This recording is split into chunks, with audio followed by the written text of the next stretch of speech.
గెలిచేది నీవేలే రేపన్నది పిలిచేది నిన్నేలే నీ వేదనలు మంచల్లే కరిగేను నీ కోరికలు త్వరలోనే తీరేను కన్నీరై జారిన నీవే ఒక వెల్లువ కావాలంట కలలన్నీ నిజమై పాడే తొలి పల్లవి కావాలంట లోకమే ఏకమై వచ్చే నీతో పోరాడితే గెలిచేది నీవేలే రేపన్నది పిలిచేది నిన్నేలే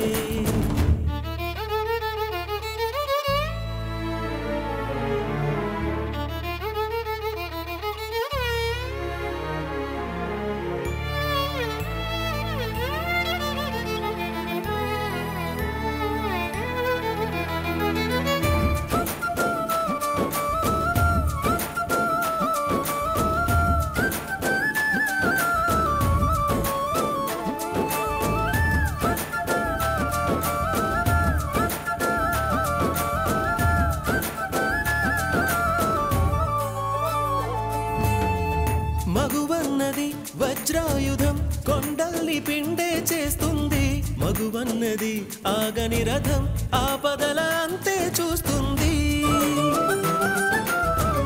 మగువన్నది చిరుదివ్వెల చీకటిని చీల్చుకు వస్తుంది మగువన్నది ఒక గువ్వల నింగికే నిచ్చెన వేస్తుంది మగువకు తెగువే ఉంటే కానిది ఏముంది మగువకు కృషి తోడైతే లేనిది ఏముంది విధి మారగా కథ మారగా కదులు కదులు కథనం వరకు పోరాడితే గెలిచేది నీవేలే ఓ రేపన్నది పిలిచేది నిన్నేలే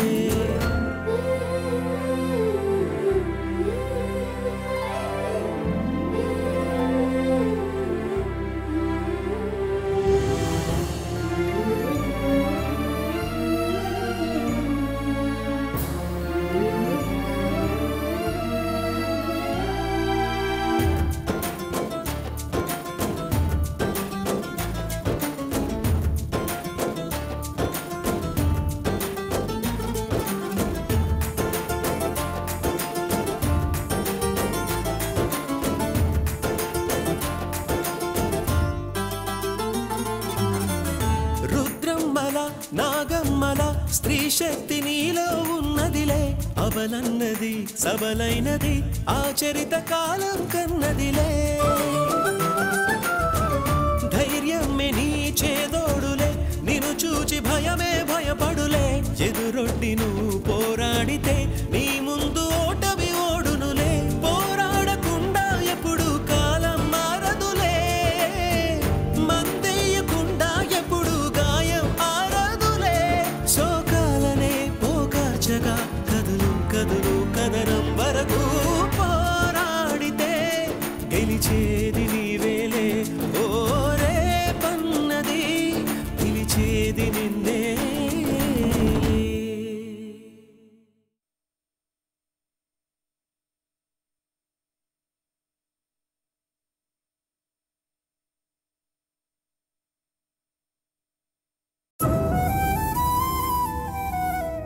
మహేశ్వరి దయచేసి నన్ను మర్చిపో తప్పుడు వాడిగా అనుకోనన్నా మర్చిపో తప్పకుండా నీకు మంచి భర్త దొరుకుతాడు మీ ఇంట్లో చెప్పి వద్దు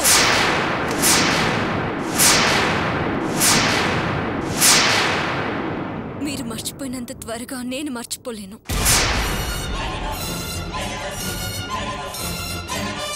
అది నా వల్ల అయ్యే పని కాదు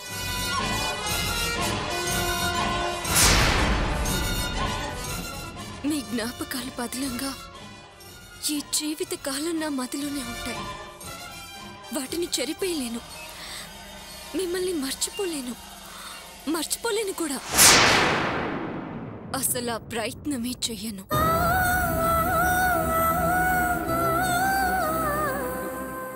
అలానకు మహి ప్లీజ్ నేను చెప్పేది కాస్త విను వద్దు ఇంకేం చెప్పొద్దు మీరు తోడుగా లేని జీవితాన్ని కనీసం ఊహించుకొని కూడా ఊహించుకోలేను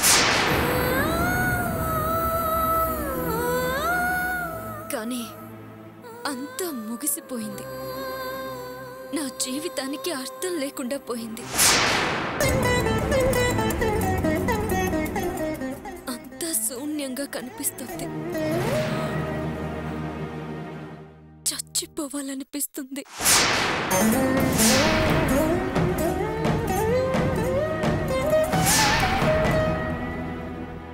అయ్యో మహి, నేను చెప్పేది కాస్త విను. నువ్వు అనుకున్నట్టు నీ జీవితం ఏం అయిపోలేదు. నువ్వెప్పుడు సంతోషంగా ఉండాలి.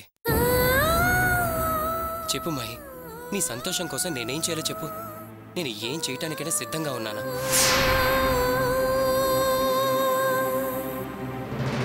మంచివాణ్ణి చూసి పెళ్లి చేసుకో. నాతో ఎలా బతకాలనుకున్నావో అంతకన్నా సంతోషంగా బతుకు. పెళ్ళా? వద్దు. పెళ్లి చేసుకోకుండానే నేను సంతోషంగా ఉండగలను. ఎలాగో తెలుసా?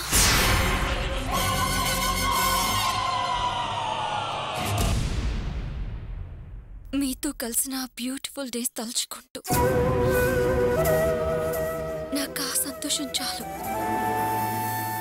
అవి తలుచుకుంటూ బ్రతికేస్తాను. అంతేకాని వేరే అతనితో పెళ్లి కుదిరిని పని.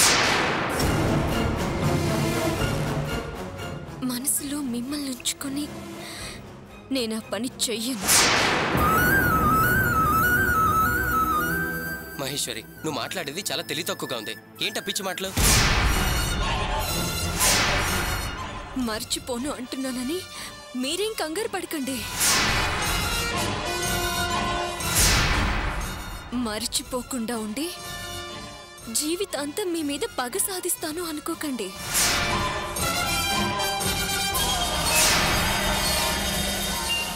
మీరు నా మీద చూపించే ఇష్టం, ప్రేమ నేను మర్యాద అనుకుంటాను.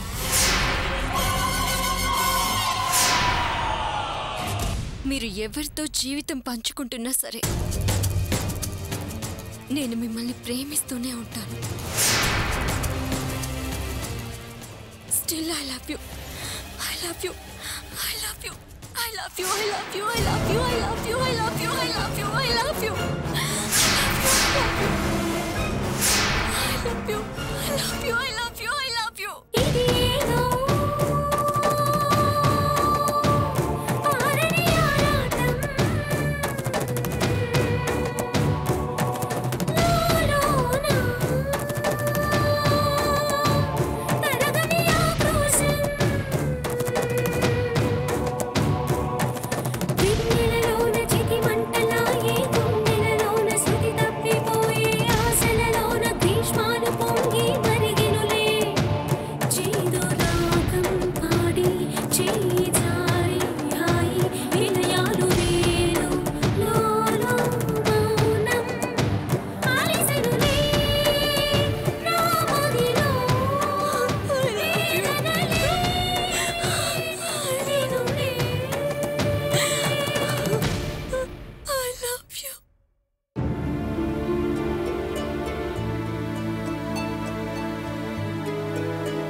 ఏవందండి? చాలా కోపంగా ఉందా? చాలా బాధపడుతుంది.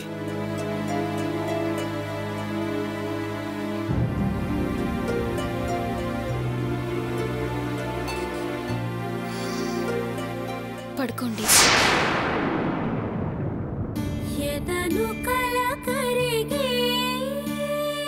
ప్రశాంతంగా పడుకోండి.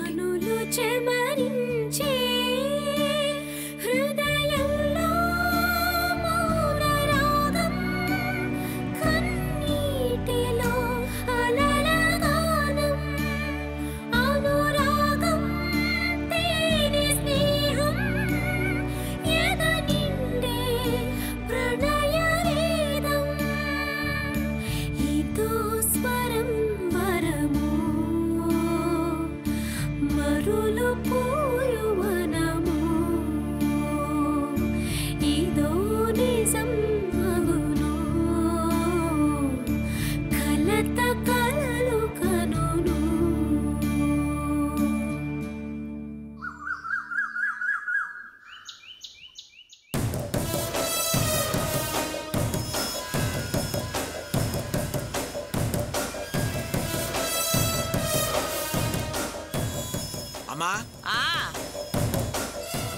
ఇదిగో కాస్త మంచిది తీసుకో.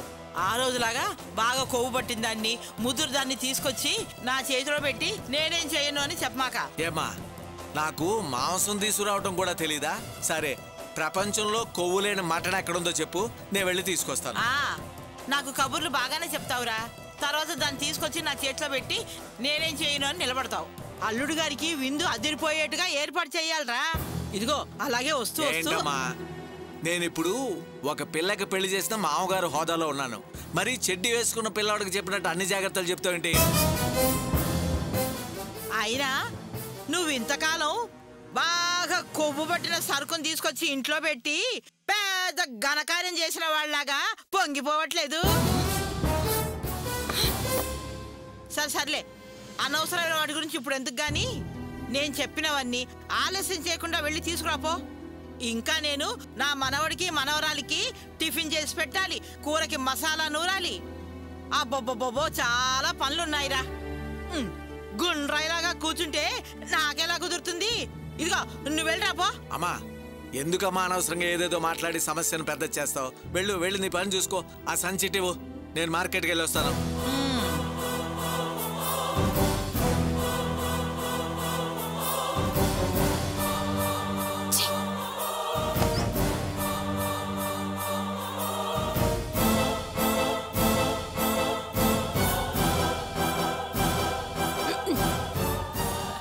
అమ్మ శ్రావణి, బాగున్నావా?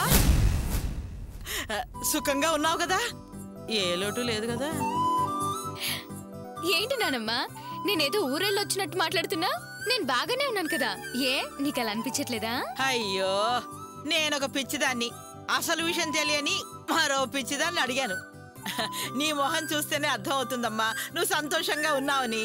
ఇదిగో వెళ్ళు, అబ్బాయి లేచాడో లేదో చూసి స్నానానికి వేడి నీళ్ళు పెట్టు. అలాగే. ఏ అమ్మమ్మ, ఎలా ఉన్నావు? ఊరు నుంచి ఎప్పుడొచ్చావు? ఊర్లో అంతా బాగున్నారా? అయ్యయ్యో, ఈ పిచ్చి మాలోకం వల్ల నా పరువు పోతోంది.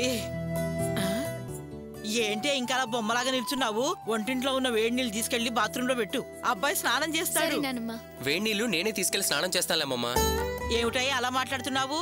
ఇక నుంచి ఇదే నీకు నీళ్లు తీసుకొచ్చి పెడుతుంది, నీ వీపుకు సబ్బు రాస్తుంది, తల అంటుతుంది, నీ తల తుడుస్తుంది. అది చెప్పినట్టుగా నువ్వు వినాలి. నీకు పెళ్ళైపోయిందయ్యా, అది గుర్తుంచుకో. పెళ్ళైపోయినంత మాత్రాన నేను స్నానం చేయటం మర్చిపోతానా? ఎవరు ఏం చేయాల్సిన అవసరం లేదు, నా స్నానం నేను చేసుకోగలను. ఏంటి అలా చూస్తున్నా?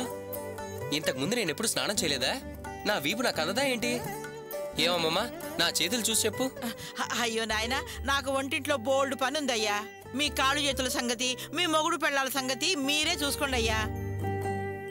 ఇదిగో స్నానం చేసి త్వరగా రా బాబు, టిఫిన్ చేద్దురు గాని.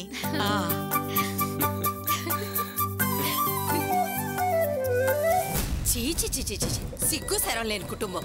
పడగది విషయాలు పబ్లిక్ గా ఎంత సిగ్గు లేకుండా మాట్లాడుకుంటున్నారు. రామరమా,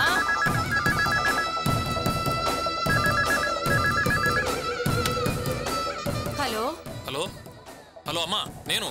పురి మోహన్, ఎక్కడికి వెళ్ళిపోయావురా? నీ దారి నువ్వు చెప్ప పట్టకుండా వెళ్ళిపోయావు. నేను ఈ నరకంలో ఈ హింస భరించలేక చేస్తున్నాను. నువ్వు త్వరగా వచ్చి నన్ను రక్షించరా. అమ్మా, ఇక నేను ఆ ఇంటికి చస్తేరాను. అది గూండాగాళ్ళ రాజ్యం అయిపోయింది. సంస్కారం లేని మనుషులు ఉండే చోటు. ఎవడు పడితే వాడు నా మీద చేయి చేసుకుంటున్నాడు. నేనెందుకమ్మా అక్కడికి రావాలి? నేను చస్తేరాను. నీతే కాదురా, నా పరిస్థితి కూడా అలాగే ఉందిరా. నువ్వు మాత్రం ఎందుకమ్మా ఆ కొంపలో? నా మాట విని బయటకు వచ్చాయి. వచ్చి ఎక్కడ ఉండాలిరా? ఏంటమ్మా అలా మాట్లాడతావు? మనకు అండగా దేవుళ్ళు అంటే బ్రహ్మారెడ్డి అని ఉన్నాడు కదా. అవునరా, నువ్వు బ్రహ్మారెడ్డి అన్నయ్య గారిని కలిసావా? కలిశానమ్మా. జరిగిన విషయం మొత్తం అన్నయ్యకి చెప్పాను. ఇక ఒక్క నిమిషం కూడా ఆ ఇంట్లో ఉండాల్సిన అవసరం మీకు లేదని అన్నయ్య చెప్పాడమ్మా. అవునా? నిజవారా? అవునమ్మా. మీరిద్దరూ రెడీగా ఉండండి, నేను వచ్చి నిన్ను లలితని తీసుకెళ్ళిపోతాను. మనకు అద్దెలు దొరికే వరకు అన్నయ్య నన్ను ఒక లాడ్జీలో ఉండమని చెప్పాడమ్మా. ఎక్కడో అక్కడరా, ముందు ఈ నరకం నుంచి బయటపడితే చాలు. నువ్వు త్వరగా రా, ఈ లోపల నేను సామాన్లని సర్దుంచుతాను, సరేనా? అలాగేనమ్మా, నేను వచ్చేస్తాను. అన్నట్టు ఈ లలిత ఎక్కడుందో ఏమిటో. వస్తే లలిత, లలిత! అన్నా. ఏం తమ్ముడు, అమ్మగారితో మాట్లాడినావా? మాట్లాడానన్నా, వచ్చేస్తానంది. గుడ్. ఈ బ్రహ్మారెడ్డి ఉండగా మీరెందుకు అక్కడ కష్టపడ్డాం? అందుకే అమ్మగారిని రప్పించు అన్నాను.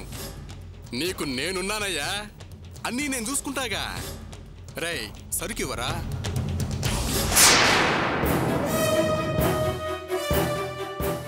ఇది తీసుకో, కాలేజీ సరుకు. తీసుకెళ్లి కాలేజీలో డిస్ట్రిబ్యూట్ చేసావనుకో, అందరూ నిన్ను ఆకాశానికి ఎత్తుతారు.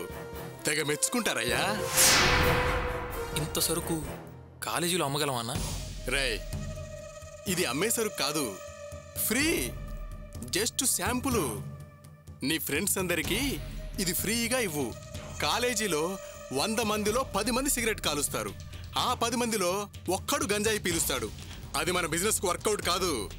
అందరూ సిగరెట్ కాల్చాలా, అది మన గంజాయి సిగరెట్. అప్పుడు అప్పుడు అప్పుడు మన బిజినెస్ సూపర్ గా సాగుతుంది. అర్థమైందా?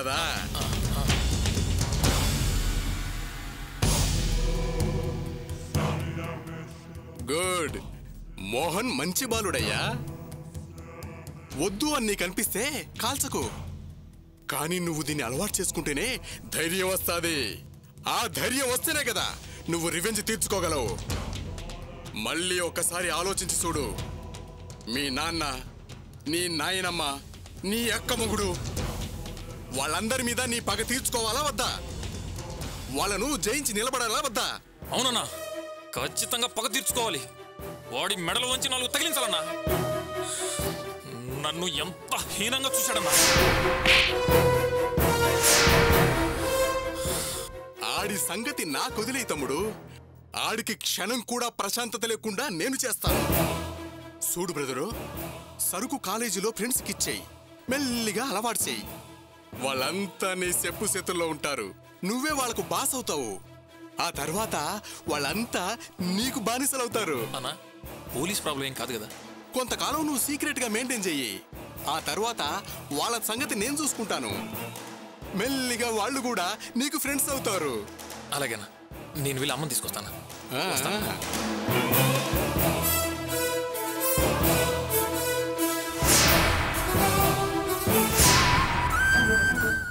ఏంటమ్మా మరీ అంత అన్యాయంగా మాట్లాడుతున్నావు? తను ఇప్పుడు ఏం తప్పు చేసిందని అలా మాట్లాడుతున్నావు? మనసుకు నచ్చిన వాడిని ప్రేమించింది, అతన్నే పెళ్లి చేసుకుంది. అందులో తప్పేముంది? ప్రేమించడం ఏమైనా పాపమా? ఏయ్, ఏం మాట్లాడుతున్నావే నువ్వు? ఏమండి, వింటున్నారా? మీ గారాల కూతురు ఏం మాట్లాడుతుందో? నా కూతురికే బంగారం, రత్నం, వజ్రం, వైడూర్యం అని మాట్లాడతారు. దానికే అంటూ గర్వంగా చెప్తారు. అది ఎలా తయారవుతుందో చూడండి. ఇప్పుడు నేనేం తప్పు చేశాను? ఏం తప్పుగా మాట్లాడానని నువ్వు అలా మాట్లాడుతున్నావు? ఏం తప్పు మాట్లాడాను అని అంటున్నావా? మా ముందే ప్రేమిస్తే తప్పేంటి అని అంటున్నావు. మంచి సావాసం అయితే కదా మంచి మాటలు మాట్లాడడానికి. నీ వారకం చూస్తుంటే నువ్వు అలాగే చేసి తప్పేంటి అని అడిగేలా ఉన్నావు. అమ్మా, నేను ఆ ఉద్దేశంతో అడగలేదు. నువ్వు ప్రత్యేకంగా ఉద్దేశాల గురించి మాట్లాడక్కర్లేదే. ఇప్పుడు నువ్వు మాట్లాడిన మాటలు చాలు కడుపు తరుక్కుపోవడానికి. చేసిన సావాసం చాలు గాని ఇంకా దాంతో మాట్లాడడం కానీ దాన్ని సమర్థించడం మానుకో, లేకపోతే బాగుండదు. అంతే. ఏంటమ్మా నువ్వు అనేది? శ్రావణి ప్రేమించడం, పెళ్లి చేసుకోవడం కరెక్టే అంటే నేనెవరినో ప్రేమించానని అర్థమా? ఏయ్, నోర్మైవే. ఊరుకుంటున్న కొద్దీ హద్దు మీరి మాట్లాడుతున్నావు. అయినా నేనన్న దాంట్లో తప్పే ఉందే. రాసుకు పోసుకు తిరుగుతున్నావు కదా, దాని బుద్ధులు రాక వేరే ఏం వస్తాయి అన్నాను. తప్ప అది? అమ్మా, నువ్వు నా గురించి చాలా తప్పుగా మాట్లాడుతున్నావు. అది లవ్ చేసిందని నేను లవ్ చేస్తానా? నేనేం అలాంటి దాన్ని కాదు. అలాంటి ఆలోచనలు రావు కూడా. అలా అంటే శ్రావణి చేసింది తప్పని ఇప్పుడు నువ్వే ఒప్పుకుంటున్నావుగా. వస్తమాను రాసుకు పూసుకు తిరిగే నువ్వే ఎలా మాట్లాడితే మరి బయట వాళ్ళు ఎలా మాట్లాడతారు? చూడు నాన్న, అటు తిప్పి ఇటు తిప్పి మాట్లాడి శ్రావణి గురించి నేనే తప్పుగా మాట్లాడినట్టు మాట్లాడుతుందే. ఇందులో శ్రావణి చేసిన తప్పేముంది? చూడమ్మా దీప, శ్రావణి చేసింది తప్పా ఒప్పా అనేది ఇప్పుడు ముఖ్యం కాదమ్మా. తనకు జరిగిన సంఘటనల ద్వారా నువ్వేం నేర్చుకున్నావు అన్నది ముఖ్యం. ఏంటి నాన్న మీరనేది? నువ్వు అమ్మ మీద కోపం తెచ్చుకోవడం కాదు. అది 3 ఆడపిల్లల తల్లి. దాని ఆలోచనలు మాటలు అలాగే ఉంటాయి. ఆడపిల్లల తల్లిదండ్రులకి ఆ భయాలు మామూలే. తప్పు ఎవరిదైనా చివరికి బలయ్యేది అమ్మాయిలే కదా. పిల్లల భవిష్యత్తు గురించి అది జాగ్రత్తగా ఉండడంలో తప్పేం లేదమ్మా. అంటే నేను తప్పు చేస్తానేమోనని మీరు అనుమానపడుతున్నారా నాన్న? చచా, నేను నిన్ను అనుమానించడమేమిటమ్మా? అలా ఆలోచిస్తే నన్ను నేను అవమానించుకున్నట్టే అవుతుంది. నా కూతురు బాధ్యతలు తెలిసిన మనిషి అని నాకు తెలుసమ్మా. కానీ నేనొక్కడినే అలా అనుకుంటే సరిపోదుగా. అందరికీ అలాంటి నమ్మకమే కలగాలి కదా. కుటుంబానికి మంచి పేరు కానీ చెడ్డ పేరు కానీ తల్లిదండ్రుల వల్ల రాదమ్మా. మనం సమాజంలో నడుచుకునే పద్ధతుల వల్ల వస్తాయి. ముఖ్యంగా పిల్లల నడవడిక మీద అవి ఆధారపడి ఉంటాయి. దేనికైనా ముందు మమ్మల్ని బాధ్యుల్ని చేస్తారు. అందుకేనమ్మా అనేది మంచివాళ్లతో పరిచయాలు మంచి పేరు తెస్తాయి అని. నాన్న, మీరేనా ఇలా మాట్లాడేది? శ్రావణి ఎలాంటిదో మీకు బాగా తెలుసు. తను ప్రేమించి పెళ్లి చేసుకున్నంత మాత్రాన పద్ధతి లేదైపోయిందా? దీపా, నేను శ్రావణి గురించి ఏం తప్పుగా మాట్లాడటం లేదమ్మా. తన మనస్సుకు ఏది కరెక్ట్ అనిపించిందో అదే చేసింది. కానీ నువ్వు నీ మనస్సుకు ఏది సరైందనుకుంటున్నావు?